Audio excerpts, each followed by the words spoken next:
Bom, aula rápida de hoje, obra Antônio Chimango, um poema campestre de 1915. E por que eu estou pegando ele? Porque a última vez que ele caiu foi em 2008 na URGS, e o Amaro Juvenal, que é o Ramiro Barcelos, ele faleceu em 1916, ou seja, é uma data importante, são 100 anos de morte do Ramiro Barcelos, ou como queira o poeta Amaro Juvenal, certo? Bom, passando aqui, a gente vai ver um pouquinho só do Ramiro Fortes de Barcelos. Ele nasceu em 1851, faleceu em 1916. Então ele foi um político, escritor, jornalista e médico. E ele adotou literariamente, digamos, né, o pseudônimo dele Amaro Juvenal, certo?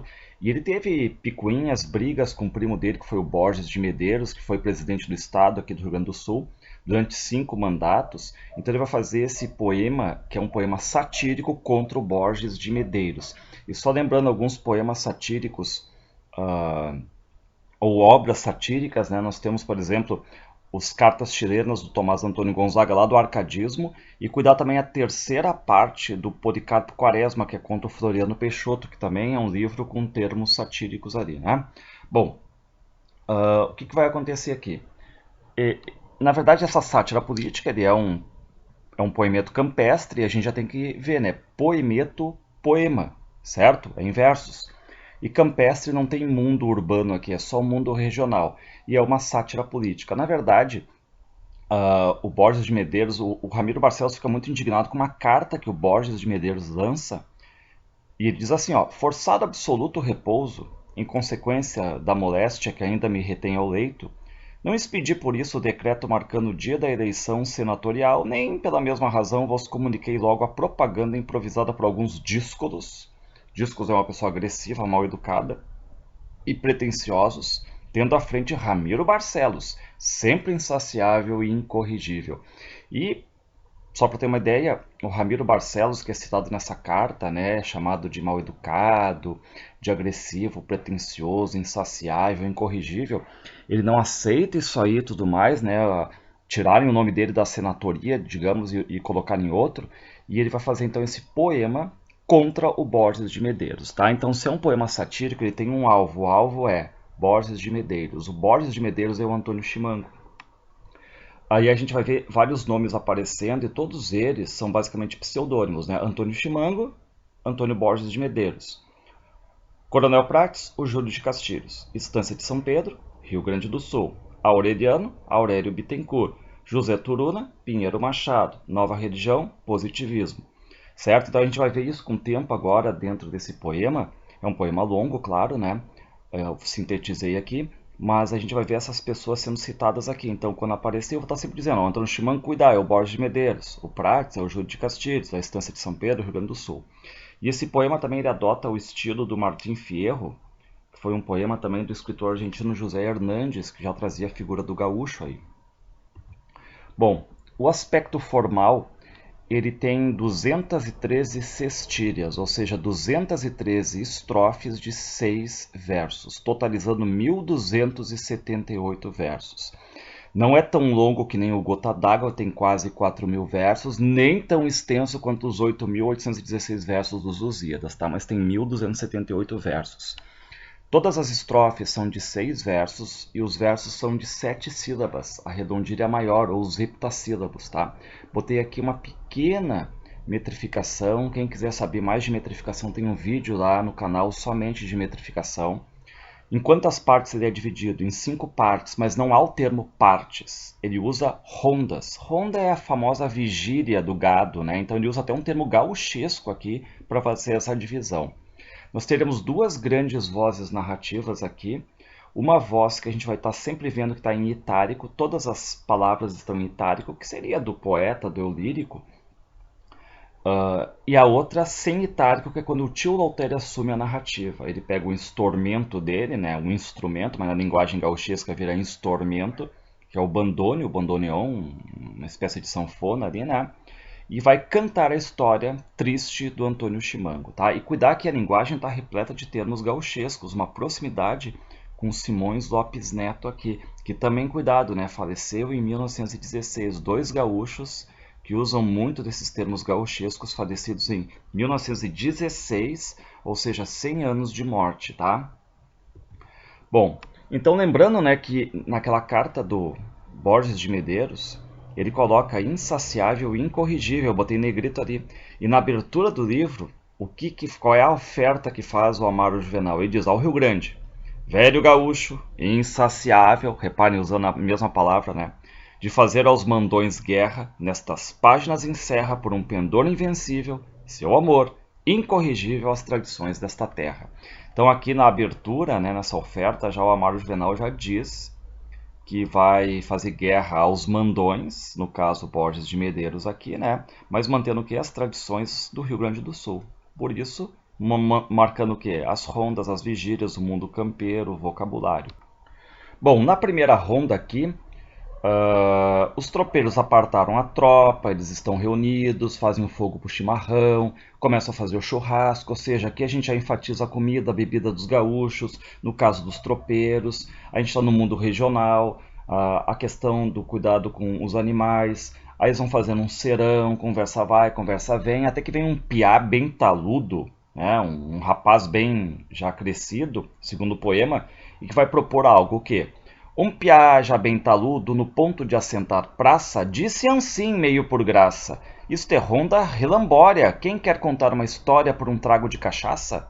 Então repare, né, que nós temos aqui os trechos em itálico, por quê? Porque nós temos uma voz narrativa aqui, que vai dar vez a esses personagens, mas não é ainda o tio Lautério que assume, porque quando o tio Lautério assumir a narrativa, os trechos vão ficar aqui não em itálico, vão ficar normais, certo?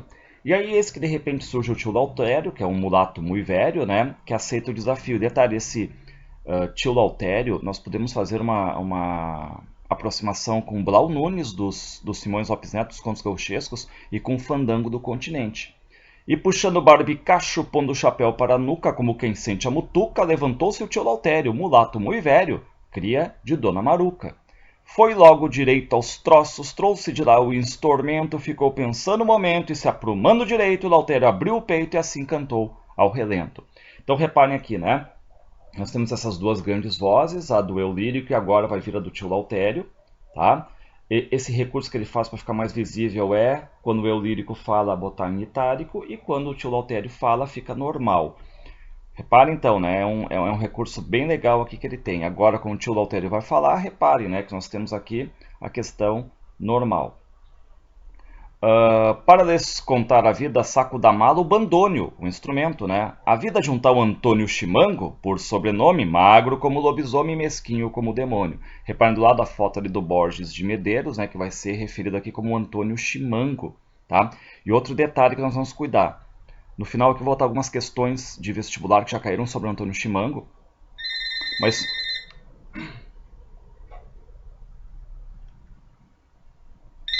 porra do caralho! Puta que pariu!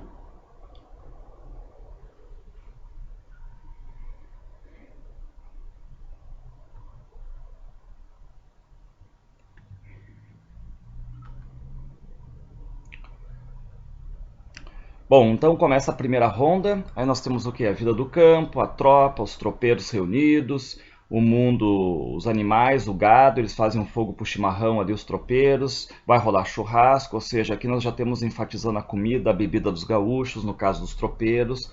Aí eles estão fazendo um serão, conversa vai, conversa vem, até que vem um piá, segundo o texto, bem taludo, né? Ou seja, um rapaz mais crescido, ele vai propor o quê?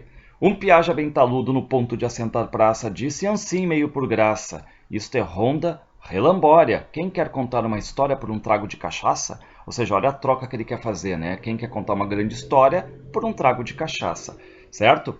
E puxando o barbicacho, pondo o chapéu pra nuca, como quem sente a mutuca, levantou-se o tio Lautério, mulato velho muito sério, cria de Dona Maruca. Ou seja, eis que de repente surge o tio Lautério, que é esse mulato velho, que acaba aceitando o desafio, né? Foi logo direito aos troços, trouxe de lá um instrumento, ficou pensando um momento e se aprumando direito, Lautério abriu o peito e assim cantou ao relento. Repare que nós vamos ter aqui não só agora alguém que vai contar, mas que vai cantar também, porque ele está com o seu instrumento aqui, né? Que é esse bandônio, né, o bandoneon. O que a gente vai cuidar também? Os trechos estão em itálico aqui, porque é uma voz. Lembrem que há duas grandes vozes aqui, a do eu lírico. Agora, quando o tio Lautério começar a cantar, por exemplo, olha aqui, ó, vai estar normal. E olhem aqui, nós temos em itálico, certo? Então o tio Lautério, ele é um mulato velho, não se esqueçam. Ele é um contador de histórias, esperto, experiente do mundo gauchesco. E o que ele vai... Pode acontecer uma comparação dele com o Simões Lopes Neto, com aquele Blau Nunes, o personagem, 88 anos também, vivo e tal, memória de rara nitidez. E também com o personagem fandango do continente, cuidar aqui, né? O personagem fandango do continente, certo?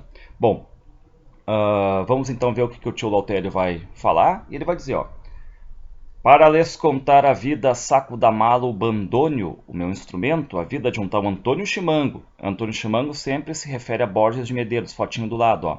Por sobrenome, magro como lobisomem, mesquinho como demônio. Reparem, sempre são estrofes de 6 versos, sempre tem rima e todos eles são de 7 sílabas. Nos cerros de Caçapava, e foi realmente lá onde o Borges nasceu, em Caçapava, né? Foi que viu a luz do dia, a hora da Ave Maria, de uma tarde meio suja. Logo cantou a coruja em honra de quem nascia. Reparem a ironia, a coruja canta em honra de quem nascia. Na verdade, a coruja, segundo muito da mitologia, né, e do apelo popular também, ela traz a questão do mau agouro, né, a má sorte.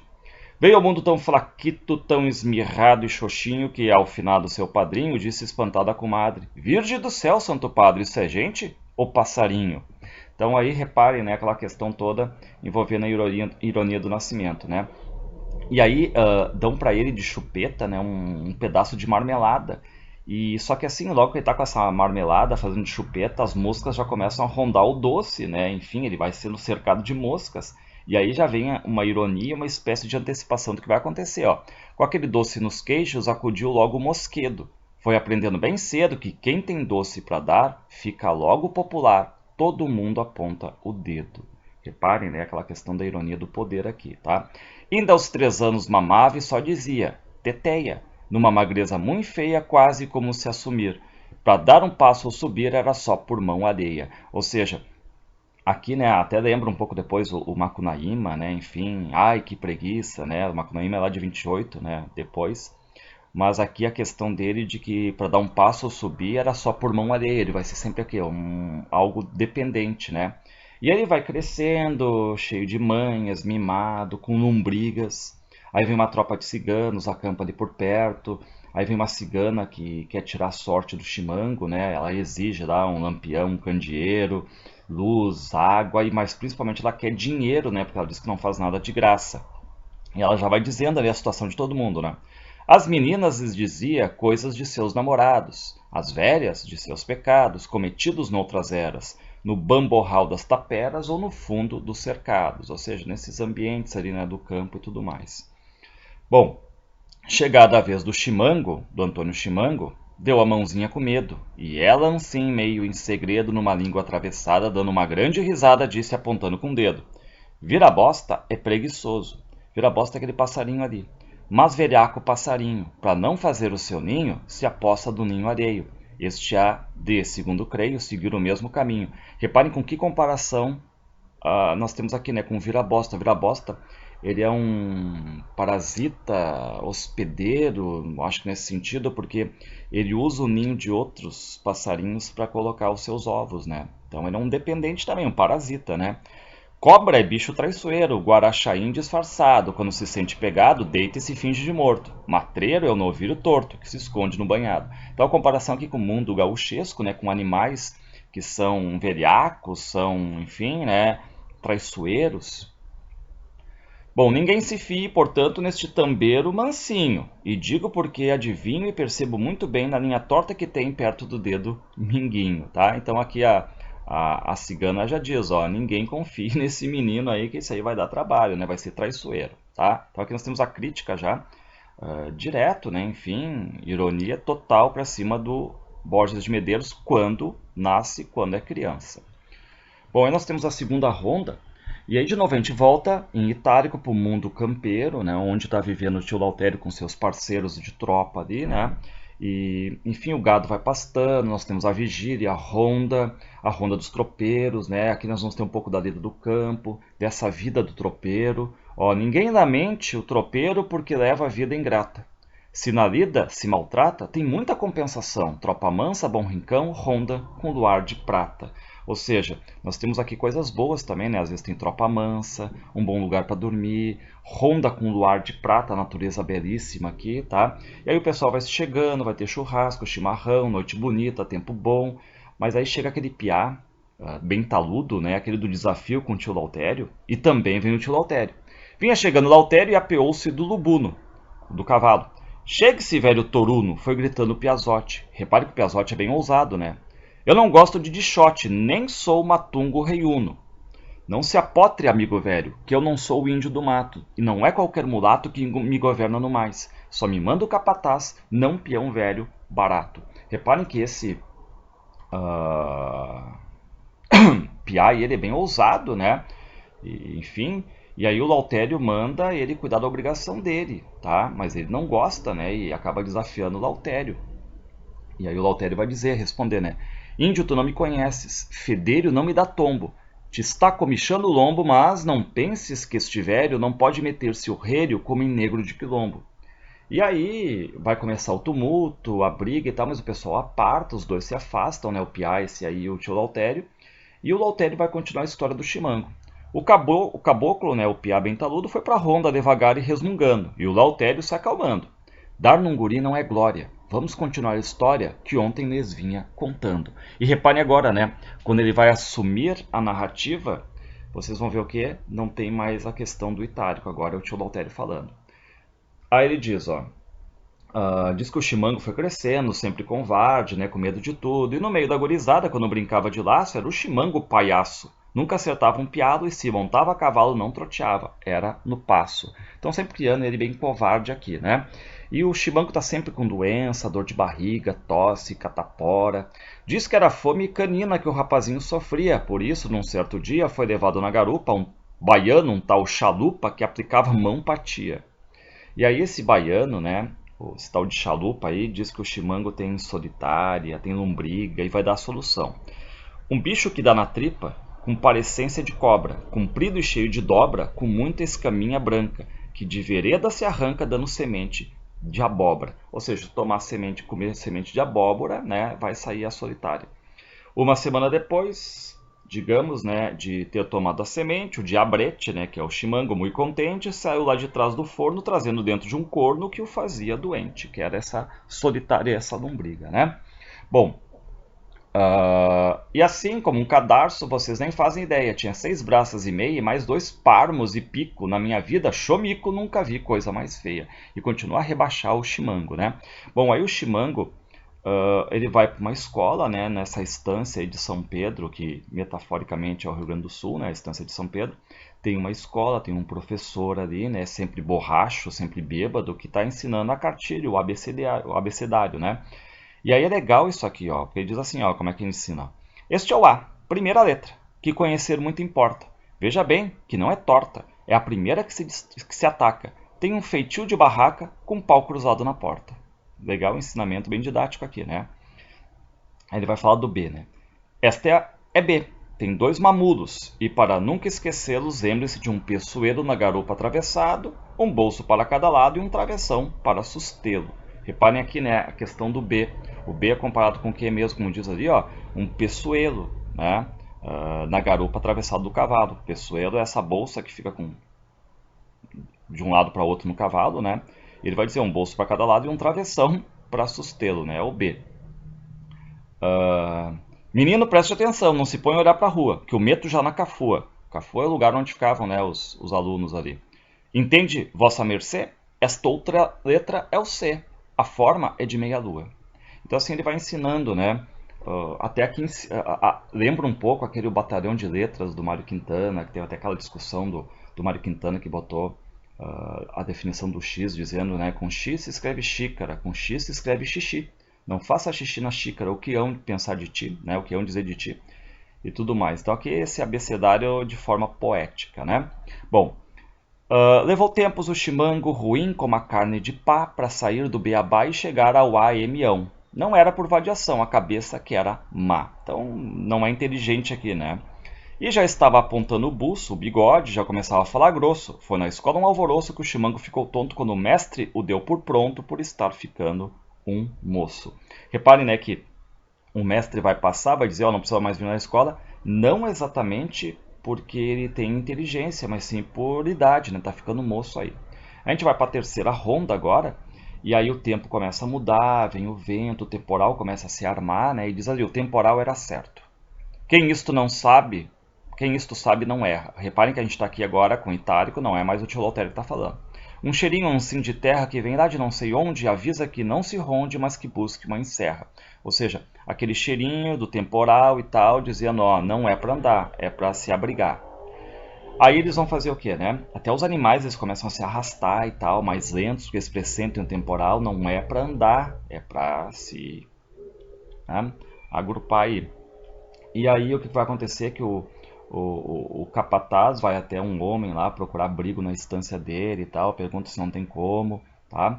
E ele vai acabar dando, né, esse pouso aí. Muito franco, o dono da casa, moço guapo e bonachão, ofereceu logo o galpão, água, lenha, mate doce, e parecia até que fosse a tropa de um seu irmão. Indo o resto foi mais lindo. Tinha a estância muita china, no galpão fez-se faxina e limpou-se bem o piso. E armou-se ali num improviso um baile de relancina, né?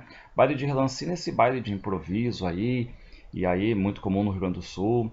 E aí o tio Altério começa a abrir a gaita e tal, fazer um baile ali no meio. E às tantas veio o patrão ver com a família o fandango e disse, chega de tango, que aqui a minha senhora quer que lhe contem agora a história de um tal Chimango. E aí, claro, o tio Lautério, como já tá tocando ali, ele vai emendar e vai começar a contar a história, continuar a história do Chimango, né? E aí, ele vai falar bem da estância de São Pedro, que é uma estância muito bonita, muito arrumada, né? Tudo em ordem e bem cuidado, cada coisa em seu lugar. Sabia o dono mandar a peonada gaúcha. O coronel Prates, puxa, tinha um dom particular. Então, quem é agora cuidar que o coronel Prates, que é o dono dessa estância de São Pedro aí, que é o Rio Grande do Sul, né? O coronel Prates é o Júlio de Castilhos. E o Júlio de Castilhos, ele é visto no livro com bons olhos, tá? Cuidar aí, né? É um cara de respeito, trabalhador, bom na lida campeira, não caía no papo dos europeus e tal, né? E aí vai dizer mais, não só do Júlio de Castilhos, do coronel Prates, mas sim da pionada toda, né? E a pionada da estância, isso é que era de se ver, moçada guapa valer na porteira do curral, cada qual com seu bagual à espera do amanhecer. Bom, aí ele vai dizer, ao me lembrar desses tempos de tão grande bizarria, eu até já me esquecia como quem come mogango, abóbora, né, do nosso Antônio Chimango quando da escola saía. Então ele retoma de onde é que saiu o Antônio Chimango da escola, né. Tinha grande habilidade, com seu jeitinho de mico para fazer um mexerico e armar com uma manha uma intriga, logo que havia uma briga já lhe metia no bico, ou seja, o Chimango ele sai da escola lendo assim por cima e tal, fraco, né? E fica na estância recebendo a proteção do padrinho Prates. Mas aí o coronel Prates ele começa a ver que o Chimango está se criando como um vadio ali, né? E começa a dar serviço para ele. Claro que no primeiro momento coisas simples, né? Vai cuidar dos porcos, puxar água, comida para pinto, milho para galinha, ver se as galinhas têm ovo ou não, né? Mas o principal aqui do Chimango é ouvir o que o povo diz, né? E trazer tudo pro coronel, ser um fofoqueiro mesmo, né? Ele vai dizer, ó, assim foi como o caruncho, tá? Que penetra num pau duro, abrindo aos poucos o furo, no bem-querer do padrinho. O Chimango era espertinho em preparar o futuro, tá? Então aqui é o grande fofoqueiro, né? Comparado aqui com o caruncho, esse inseto, né? Que vai perfurando, tipo um cupim, né? Bom, aqui nós temos, né? A quarta ronda, que já está para começar, né? A quarta ronda aqui. E aí o rio Camaquã, ele acaba transbordando, tá? Pela chuva e tal, e aí a tropa não sossega, que é a quarta ronda, né? E se a pionada, né, os tropeiros, eles não fossem experientes, o gado todo se perde, né? Então eles vão perder a tropa. Mas aos poucos vai acontecendo que a baixa do rio, a tropa tem que passar pelo rio, né? Senão eles vão ter que voltar, aí é preciso muita coragem, porque eles podem até topar, né, com cobra pelo caminho. E aí quem se destaca é o tio Lautério, mulato velho, experiente, né, tropeiro experiente. O Lautério era o ponteiro e este tinha caracu. coragem, né? Num proviso se pôs nu, era como capivara, e guasqueando uma lacara com seu rabo de tatu, com seu relho, né? Pinchou-se na água e gritou: façam cair bem a ponta, que o resto é por minha conta. Não tenho a pança furada. E foi caindo a novilhada aos magotes meio tonta. Vendo a ponta do outro lado, o resto frechou direito. Não ela é qualquer sujeito, não é qualquer mata-cobra que executa esta manobra e passa um gado com jeito.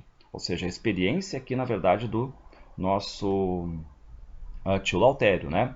E aí o Lautério segue, né, comandando, passando a tropa, aí eles acendem um fogo para secar as roupas, já que estava todo mundo molhado, né?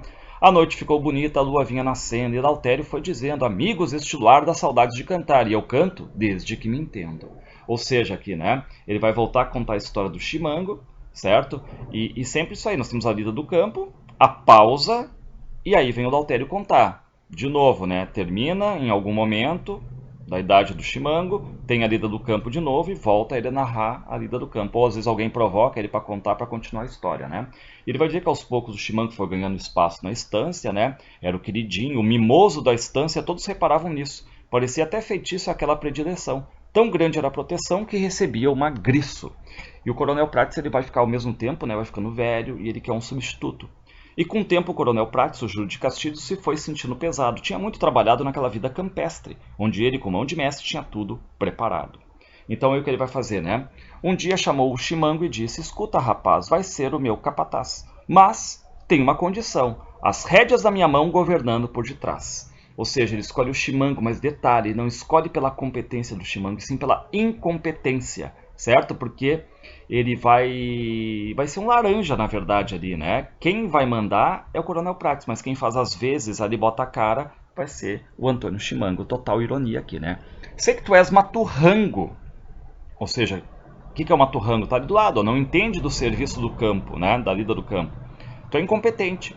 Porém, dou-te a preferência, nisto está minha ciência, escolhendo-te entre os outros. Eles sabem domar potros, mas tu tens a obediência. Ou seja, de novo, né? Eu estou escolhendo não pela competência, mas pela incompetência. Toda a minha gente é boa para parar bem um rodeio, boa e fiel já lucreio, mas eu procuro mansinho, que não levante o focinho quando eu for meter-lhe o freio. Ou seja, aqui total ironia, né? E aí o Prates diz que vai meter um retovo nele, né? Que é um conselho, digamos assim, que são as normas de proceder. E ele diz que poderia escolher qualquer outro, né? Mas escolhe o Chimango, lembrem, né? Porque pode mandar nele, vai ser um pau mandado e tal, né? Aí o Prates chama o Aureliano, o secretário dele, para ensinar ao Chimango as manhas de governar. E detalhe, quem é que é o Aureliano? É um personagem histórico também, que é o Aurélio Veríssimo de Bittencourt, tá? Secretário e tal, o pessoal lá próximo do Júlio de Castilhos. E ele vai dizer, né? Tu, que és conhecedor de tudo como se faz, ensina-me a este rapaz as manhas de governar, que ele vai desempenhar o cargo de capataz. Ou seja, é o Prates está dizendo por Aureliano. Aureliano, tu que é conhecedor de tudo como se faz, ensina-se a rapaz ao Chimango as manhas de governar, que ele vai desempenhar o cargo de capataz. E aí, reparem, né, o Aureliano vai ensinando o Chimango as manhas de governar, mas na verdade é uma aula de como ser um laranja, ou seja, tu tá no poder, faz às vezes de dono, mas é pau mandado, porque quem governa é o Prates. Diz o Aureliano: quando um erro cometeres, o que bem se pode dar, não deves ignorar como se sai da rascada. A culpa é da pionada, o patrão não pode errar. Ou seja, se der algum problema, a culpa é do peão, tá? Não é do dono. Quando vires um peão, mesmo o melhor no serviço, ir pretendendo por isso adquirir importância, bota para fora da estância, mas sem fazer rebuliço. Ou seja, se alguém estiver se destacando, manda embora. A regra é cabresto curto, rédea curta, para ter tudo nos seus eixos. Sofrenaço pelos queixos de vez em quando convém. Dá uma gritada de vez em quando aí. Mesmo aos que procedem bem, queixa-se dos seus desleixos. Mesmo o melhor funcionário vai lá e acha algum probleminha nele, né? Predominar sobre todos e mandar com muito arrojo. Da adulação não ter nojo e tirar dela partido. Fica disto convencido. Quem ordenha, bebe o apojo. Ou seja, bebe o leite mais grosso, tá? Não aquele mais fraquinho, mais líquido do começo, né? Não percas isto de vista. Com os cotubas, ter paciência. Com os corajosos, ter paciência. Com os fracos, muita insolência. Com mulicos, muito jeito. Não ter amigos do peito, nisto está toda a ciência. Bom, aqui, quem lembra, né, vai fazer a URGS aí, lembra um pouco a filosofia do bem centrado do Creonte, né? Como tu está no poder e manter esse poder, enfim, né, ali. Então, e o Chimango, né, na verdade, ele vai criando um pouco mais de peito, querendo ser homem ali na estância, né? E vai dizer, deste modo é que o Chimango, que não valia um cigarro, foi tirando o pé do barro e com uma potra nunca vista ia levantando a crista, puxando grosso o pigarro. E aos poucos também a pionada vai aceitando o Chimango ali, né? Toda a gente de São Pedro, e assim se chamava a estância, agora a gente tem nomeada ela, a gente já sabia, né? Metaforicamente Rio Grande do Sul, com alguma relutância foi aceitando o intruso, que o coronel para seu uso encheu de tanta importância. E aí crítica de novo ao povo agora, né? Bem irônica, ele vai dizer, ó, o povo é como o boi manso. Quando o novilho atropela, bufa, pula, se arrepela, escrapeteia e se zanga. Depois vem lamber a canga e torna-se amigo dela. Ou seja, se indigna num primeiro momento, mas depois sabe como é que é, aceita, né? E ele vai dizer, homem é bicho que se doma como qualquer outro bicho. Tem às vezes seu capricho, mas logo larga de mão. Vendo no coxo a ração, faz que não sente o rabicho. E a gente vai agora para a quinta e última ronda, tá? Vai dizer, ó, o tropeiro que se amole ou mude de profissão, tá? Que o governo tem função mais nobre a desempenhar, gente para qualificar os preparos da eleição. Ou seja, na quinta ronda começa um pouco de novo da vida do tropeiro, dizendo que não é fácil.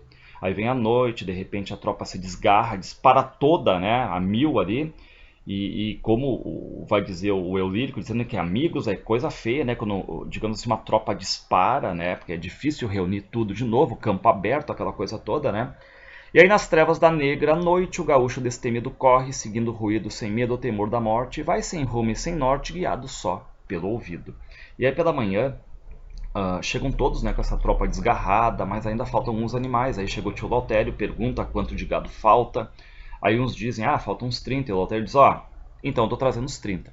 E quando chegou mais perto, gritou no tom folgazão: virou-se o barco, patrão, qual é a falta que tem? De 30 se contém bem, pois esses 30 aqui estão. Tio Lautério aqui então, o grande, né, personagem, né? Bom, aí os tropeiros eles chegam até uma pequena invernada de pedra de um tal de Maneca Vintém, que é um galego louco por dinheiro, né? Eles acertam um preço para dormirem ali, porque precisam de descanso, tá todo mundo cansado, né?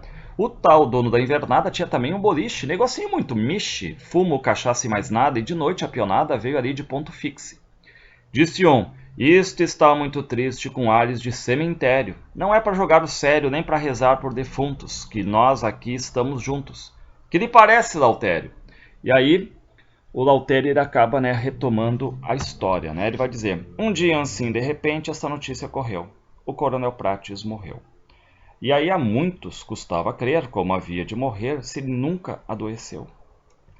Bom, aí o que vai acontecer, né? Todos na estância ficam chocados, o coronel Prates ele tinha feito um testamento e era para escolher, né, o mais sério ali para administrar tudo. Mas enquanto tá todo mundo de luto, o Chimango foi meio que aplicando um golpe nele. Era capataz e tinha um grupinho de puxa-saco também, né? E o acaso, aproveitando naquela situação bruta de andar longe em recruta, a pionada mais guapa tomou tudo e até em apa sem ter trabalho nem luta. Logo a princípio, o Chimango viu-se todo atarantado, pois quem sempre tem andado a comer por mão alheia, em qualquer se posse em lei, fica logo enredado. Ou seja, ele sempre foi pau-mandado, mas agora está no poder. Antigamente da estância, um certo José Turuna, que havia feito fortuna do coronel protegido, para outros pagos tinha ido morar nos campos da Tuna. Então aqui esse José Turuna é o Pinheiro Machado, e esse José Turuna ele é um atrevido, ousado, né? Tinha uma boa estância, valente. Bom, aí sobre a instância de São Pedro, fundava a grande esperança de a receber por herança por morte do coronel, mas sem fazer arranzel, deu outro jeito na dança. E aí, né, ele se fez de desentendido com a trapaça do Chimango de colocar a estância de São Pedro para ele, né, para o Chimango administrar. Aí o Turuna estava ganhando o jogo de cartas do Chimango, de novo aquela questão de rebaixar o Chimango, incompetente. Aí o tempo passa, o Chimango no poder ele vai levando a estância, não se esqueçam, né, a decadência, não o sucesso, a decadência. Tudo que era de valor daquela gente campeira que tinha feito carreira quando o coronel Prates vivia, não vale nada hoje em dia, não passa de bagaceira. Pobre estância de São Pedro que tanta fama gozaste no passado, né? Como assim te transformaste dentro de tão poucos anos? De destinos tão tiranos não há ninguém que te afaste. Na mão do triste Chimango, o arvoredo está no mato, o gado é só carrapato, o campo cheio de praga, tudo depressa se estraga no poder de um insensato. Reparem aqui, né, as metáforas campeiras. O gado virou só carrapato, o campo cheio de praga, os açudes arrombados, as vargens tudo desertas, tudo está em decadência. Dizem até que o Chimango, apesar de batizado, vive como renegado e deixou de ser cristão, que tem outra religião na qual anda enfeitiçado. Que outra religião é essa? O positivismo, tá? E nessa tal bruxaria, em vez de Nossa Senhora, uma outra mulher adora que tem um nome estrangeiro. Em português é terneiro, segundo ouvi cá por fora. Bom, aqui é uma total ironia, né? Porque assim, ó, bezerro, terneiro, né? Em francês é veau, se pronuncia veau. E na verdade o Augusto Comte, né? Quem foi o inspirador do Augusto Comte do positivismo foi a escritora Clotilde de Vaux. E aí ele faz esse trocadilho, né? Muito inteligente, né? Que é o bezerro, se escreve Vaux, e a Clotilde de Vaux também, né? Então o positivismo aqui do Augusto Comte, tá? Ordem, progresso, amor, enfim, o Brasil foi muito positivista, a bandeira do Brasil tem ordem e progresso, lemas tirados do positivismo. O Rio Grande do Sul foi muito positivista. E é para encerrar diz, com a tal religião nova, o positivismo, tudo é possível fazer, basta o chimango querer e não há mais embaraço. Quem resmunga vai pro laço, pois a regra é obedecer. E aqui quase dando ele como um ditador, né? E aqui ele põe o arremate na presilha desta história, vai terminar.